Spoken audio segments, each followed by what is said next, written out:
Que a graça e a paz do Senhor Jesus Cristo seja abundante na sua vida, no seu coração. Com alegria nós chegamos para mais uma pré-aula da EBD. E olha, nós estamos estudando neste terceiro trimestre de 2022 os ataques contra a Igreja de Cristo. Com certeza tem sido, assim como para a minha vida, para a sua também, lições de grande valia que tem nos edificado e muito. Nós hoje vamos estudar a lição de número 8, a sutileza do enfraquecimento da identidade pentecostal. O nosso texto áudio está no livro de Atos dos Apóstolos, o capítulo de número 2 e o versículo 4.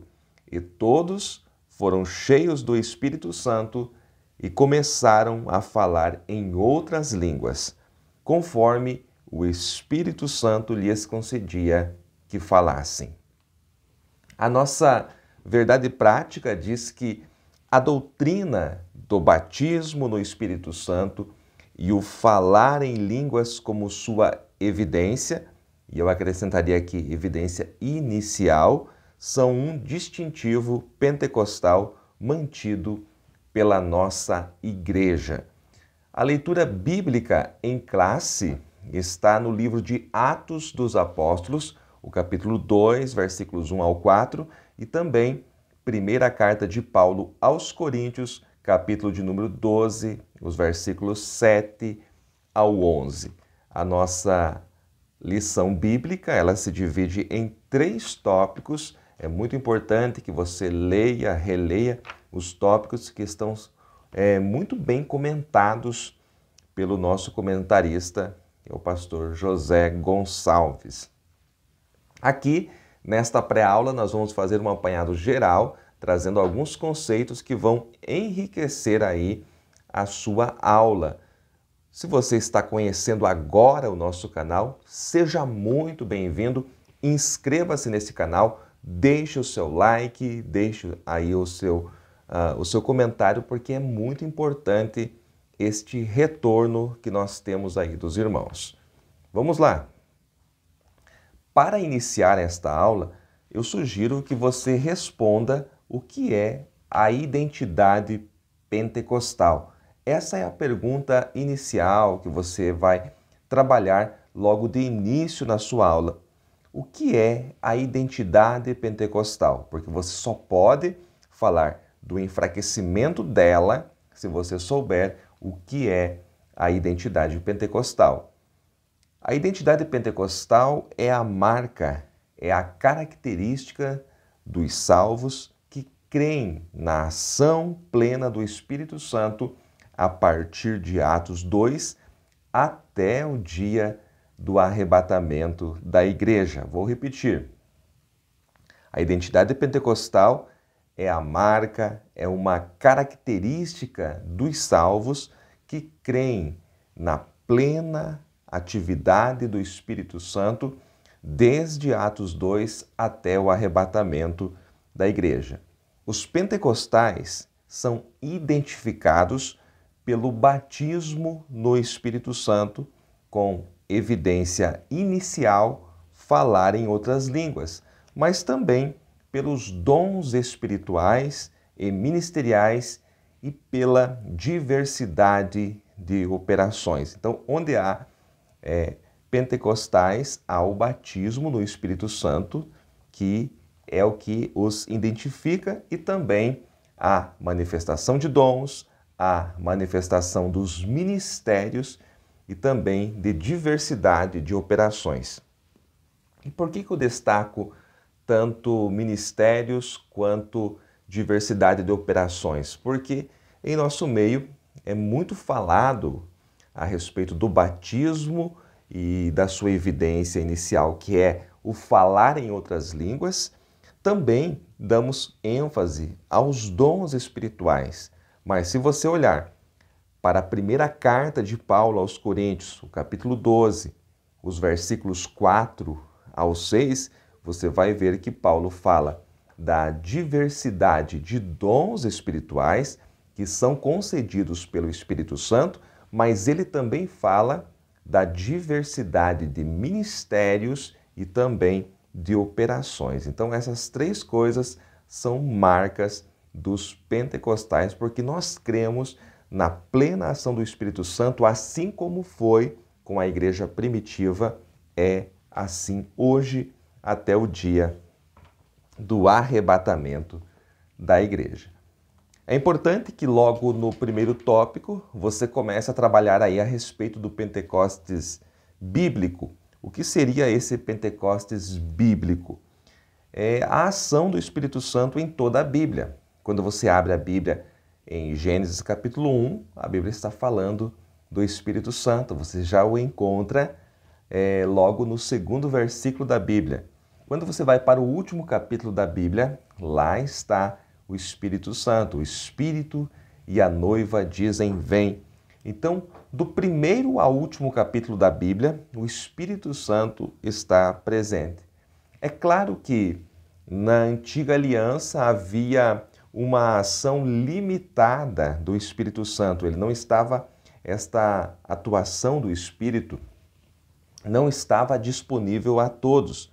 Então, na antiga aliança, o Espírito Santo vinha sobre líderes, sobre sacerdotes, sobre reis e também sobre profetas. Mas havia, no entanto, uma promessa. Uma promessa estava de pé. Você pode ver que Deus tem esse desejo durante o ministério dos sacerdotes, dos profetas, dos reis, de ter o seu Espírito de forma plena nos homens, né?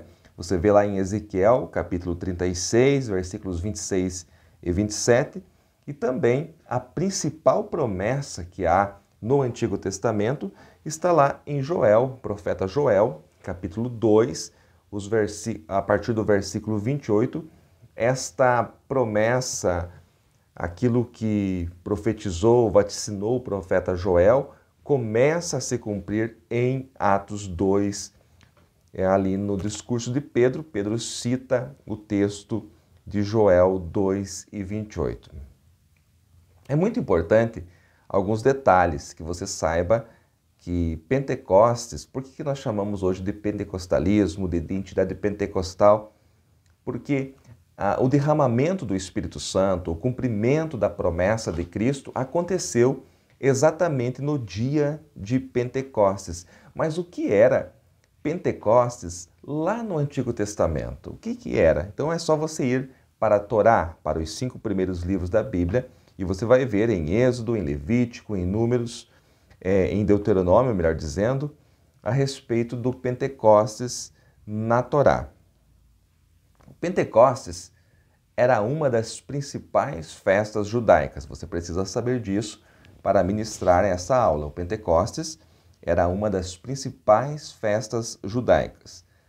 Era também chamado de festa das semanas, ou primeiros frutos, ou festa das colheitas. Você pode encontrar mais a respeito da festa de Pentecostes em Êxodo, capítulo 34, versículo 22, também Levítico 23, versículos 15 e 16, e Deuteronômio, capítulo 16 e versículo 10, são as principais referências para que você entenda como acontecia essa festa chamada Pentecostes. O principal dia era o 50º dia depois da Páscoa. Então, Pentecostes se refere a 50 dias depois da Páscoa. Um dos ataques que a igreja enfrenta hoje é o cessacionismo. O que é o cessacionismo? São aqueles que creem que os dons, os ministérios, a ação plena do Espírito Santo, sobrenatural, ela se encerrou com os apóstolos. E este ensino é amplamente divulgado por grupos tradicionais que militam contra aquilo que a Bíblia mostra de forma clara. Então, o cessacionismo ele foi firmado por Agostinho de Hipona. Ele acreditava que os dons terminaram com os apóstolos da igreja primitiva. Engraçado que em nenhum texto do Novo Testamento você encontra base para isso. Olha, nós estamos na mesma dispensação da igreja de Atos. Se agimos de forma diferente, se não temos a mesma intensidade, isto é outra história, mas nós estamos na mesma dispensação. Então, Cristo inaugurou a igreja na cruz. Cristo derramou do seu Espírito em Atos 2. E aqui estamos nós até o arrebatamento da igreja. É a mesma dispensação. Então, você não encontra nenhum texto da Bíblia, do Novo Testamento, dizendo que os dons, que as manifestações do Espírito Santo eram só para os apóstolos e para nós aqui nada. Não, é para todos aqueles que Cristo ainda vai chamar. Então isso é muito interessante. Nós pentecostais não apenas cremos na atualidade dos dons espirituais, como exercemos os mesmos. Então, às vezes, somos atacados até por tradicionais que zombam da ação do sobrenatural do Espírito Santo, das línguas, das profecias, das interpretações.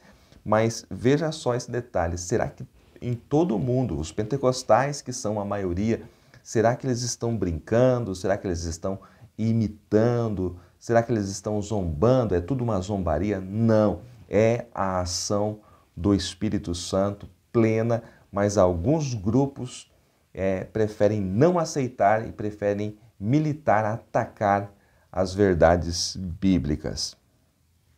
Qual é a evidência do batismo no Espírito Santo? A evidência inicial, note que não é final, a evidência inicial do batismo no Espírito Santo é o falar em outras línguas. Mas hoje, até mesmo dentro das Assembleias de Deus, já tem esses teólogos frios que, por não falar em línguas estranhas, eles querem mudar a doutrina para encaixar eles mesmos na doutrina bíblica. E isto não pode acontecer. A evidência inicial, ela é o falar em outras línguas. Era assim que ensinaram os patriarcas da igreja, é assim que ensinaram Daniel Berg e Gunnar Wingre. A chama, ela não pode se apagar. Então você tem aí no terceiro tópico da sua lição, mantendo a chama pentecostal acesa. E aqui o nosso autor fala tanto da fidelidade às Escrituras, quanto do exercício dos dons espirituais. A chama não pode se apagar. Os pentecostais, sejam eles clássicos ou históricos, eles eram apegados ao extremo com as Escrituras, pois tinham a Bíblia Sagrada como perfeita, como a inerrante palavra de Deus. Quando a palavra de Deus não é exposta, quando não há leitura sistemática, não há estudo bíblico, não há EBD, não há cursos teológicos, é normal que a igreja vá enfraquecendo. Sem a palavra de Deus, o povo se corrompe. Veja o exemplo aqui em 1 Samuel, capítulo 3, a partir do versículo 1, o jovem Samuel servia ao Senhor perante Eli. Então nós estamos falando aqui da casa de Eli.